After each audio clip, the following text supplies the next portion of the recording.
Hi, I am doctor Tanuja, I am a pathologist. आज हम आपसे बात करेंगे ब्लड टेस्ट के बारे में। ब्लड टेस्ट क्या होता है और क्यों होता है, क्योंकि हम में से किसी ना किसी को हमेशा कभी हमारे किसी डॉक्टर ने या हमारे किसी नोन ने हम कई बार अनवेल फील करते हैं या हमें कोई परेशानी होती है तो हमें वो हमेशा ब्लड टेस्ट करवाने की एडवाइस देते हैं कि आप ये वाला ब्लड टेस्ट करा लीजिए। तो उसमें से कॉमनली परफॉर्म जो ब्लड टेस्ट हमारे होते हैं वो ज़्यादातर होते हैं complete blood count, that is called CBC।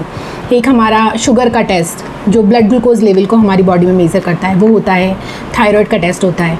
तो ब्लड टेस्ट क्या करते हैं? ब्लड टेस्ट कई बार होता है कि हमारी शरीर में अगर कोई बीमारी चल रही है तो हमें उससे आइडिया लग जाता है कि क्या चल रहा है।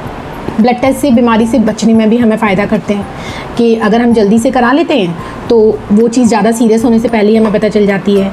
या कोई चीज़ चल रही है बॉडी में, जैसे शुगर का कोई पेशेंट है, डायबिटिक पेशेंट जो होते हैं, तो बॉडी में ग्लूकोज का लेवल हमें डिटेक्ट करने में ईजी रहता है कि भाई शुगर कंट्रोल में है या कंट्रोल में नहीं है। तो ये एक बहुत ज़रूरी कंपोनेंट है हमारी हेल्थ के लिए। अब ब्लड टेस्ट क्या होते हैं? ब्लड टेस्ट की कुछ चीज़ें हमें ना पहले अपने दिमाग में रखना बहुत ज़रूरी होता है कोई भी ब्लड टेस्ट करवाने से पहले, कि जैसे ब्लड टेस्ट में क्या होता है, आपके ब्लड टेस्ट के जो रिज़ल्ट्स होते हैं वो एज के अकॉर्डिंग और मतलब मेल्स और फीमेल्स, जो महिलाओं और पुरुषों में अलग अलग होते हैं। मतलब कुछ चीज़ें जो बच्चों में नॉर्मल हैं वो बड़ों में नॉर्मल नहीं होंगी, जैसे और कुछ चीज़ें जैसे जो मेल्स में, जो पुरुषों में नॉर्मल हैं वो चीज़ फीमेल्स में नॉर्मल नहीं मानी जाती। तो कई चीज़ें ऐसी अलग अलग होती हैं, तो एज के अकॉर्डिंगली उन चीज़ों को इंटरप्रेट किया जाता है।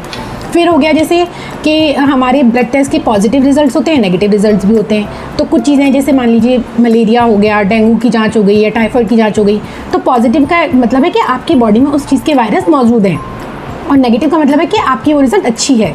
तो मतलब नेगेटिव रिपोर्ट का मतलब कई बार अच्छा भी होता है, हमेशा ख़राब नहीं होता है। फिर हो गए कि हमारे जो ब्लड सैंपल है वो हमारा ब्लड सैंपल किस टाइम पर लिया गया है, ये भी कई रिजल्ट्स को अफेक्ट करता है। जैसे एक होता है प्रोलैक्टिन हार्मोन का टेस्ट होता है, तो कई बार क्या होता है मॉर्निंग में ये हार्मोन बहुत हाई लेवल पे होता है, तो अगर आप इसे मॉर्निंग में आप करा लेते हैं तो रिज़ल्ट थोड़े से वेरी करते हैं। तो हमारा किस टाइम पे हमने सैंपल विड्रॉ करवाया ये भी डिपेंड करता है। फिर ये चीज़ हो गई कि हमें कुछ टेस्ट ऐसे होते हैं हमें फास्टिंग की ज़रूरत होती है। जैसे हमारा ब्लड ग्लूकोज लेवल हो गया, अगर हमें फास्टिंग कराना है तो हमें उसके लिए 8 घंटे के लिए फास्टिंग रिक्वायर होती है। उसमें हम क्या करते हैं, 8 घंटे हम सिर्फ पानी पी सकते हैं, हम कुछ खा पी नहीं सकते। इसलिए जैसे लिपिड प्रोफाइल का टेस्ट भी है, लिपिड प्रोफाइल के टेस्ट में भी हमें 8 घंटे की फास्टिंग रिक्वायर होती है, तो उसके रिजल्ट अच्छे होते हैं।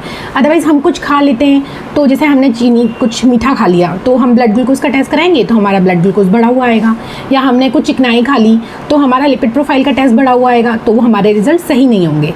फिर हमारा हो गया कि कोई ब्लड टेस्ट की ज़रूरत है ना, बार बार भी हो सकती है डॉक्टर को मॉनिटर करने के लिए। आपकी रिपोर्ट्स पहले वो रिजल्ट हाई आया, वो अब नॉर्मल आ रहा है या नहीं आ रहा है, या फिर कुछ चीज़ें कोरिलेशन के लिए ज़रूरत होती हैं। जैसे एक होता है CA-125, ये मोस्टली ओवेरियन कैंसर में करवाया जाता है।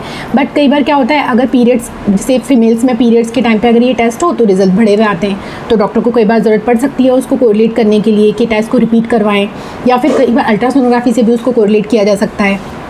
और फिर एक सबसे लास्ट एक चीज़ आती है कि अलग अलग लैब के टेस्ट रिजल्ट्स अलग अलग हो सकते हैं, तो उन्हें कंपेयर ना करें, क्योंकि हर लैब की एक रेफरेंस रेंज होती है, उनकी अलग अलग रेफरेंस रेंज फिक्स होती है कि उनके नमूने जो ब्लड टेस्ट आपके जो सैंपल्स जाते हैं तो वो उन्हें उस रेंज के अकॉर्डिंगली टेस्ट किया जाता है। तो अगर वो उनकी रेंज से बढ़ के होते हैं तो आपके टेस्ट अब नॉर्मल हैं, अगर नहीं हैं तो आपके टेस्ट नॉर्मल हैं। बट ये हर लैब के लिए अलग अलग होता है, उनके अलग अलग पैरामीटर्स होते हैं, तो कभी भी 2 लैब के टेस्ट को कंपेयर ना करें, तो उससे आपको है ना कन्फ्यूजन क्रिएट होगा। आज के लिए इतना ही। आप बताइए, अगर आपकी कोई क्वेरीज हैं तो आप कमेंट बॉक्स में डाल सकते हैं। आपको मेरा वीडियो कैसा लगा मुझे बताएं। Thank you.